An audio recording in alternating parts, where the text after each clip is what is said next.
Well, the minutes show a united open market committee. The labor market had remained tight, but job gains had moderated, as had inflation, and that justified leaving rates unchanged at that November 1st meeting. Quote, all participants agreed that the committee was in a position to proceed carefully, the minutes say. Further tightening would be appropriate if progress toward their 2% inflation goal was insufficient, but in the meantime, all participants judged it would be appropriate for policy to remain at a restrictive stance for some time until inflation is clearly moving down substantially.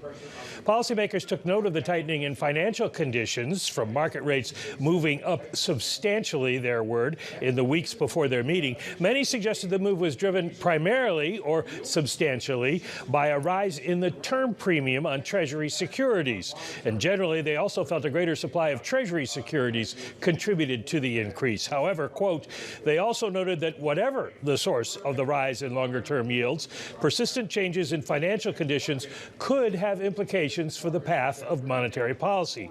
Many noted it was uncertain whether the tightening would persist, however, and to what extent it reflected expectations for tighter policy. That helped make the economic outlook particularly uncertain. A strong economy might make inflation stickier. A potential broadening of the Middle East conflict might affect oil prices. Commercial real estate valuations might adversely affect some banks, and most continue to see upside risks to inflation and downside risks to growth. Leaving rates unchanged, they said, would give Fed officials more time to evaluate economic developments. Well, Mike, we think about what's happened in the week since that meeting, and obviously we've seen a huge rally in the stock market, but also in the bond market, bringing those yields down, loosening those financial conditions that those Fed members actually pointed to. And with these headlines in mind, these minutes from the Fed, how does some of this pricing for rate cuts next year stack up?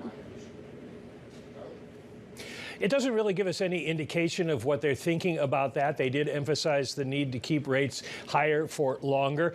They took into consideration where rates had gone and the possible tightening of financial conditions from that, but made it clear they weren't sure that that would continue. And of course, it did not. So it doesn't seem to be a major factor in their continuing ongoing outlook.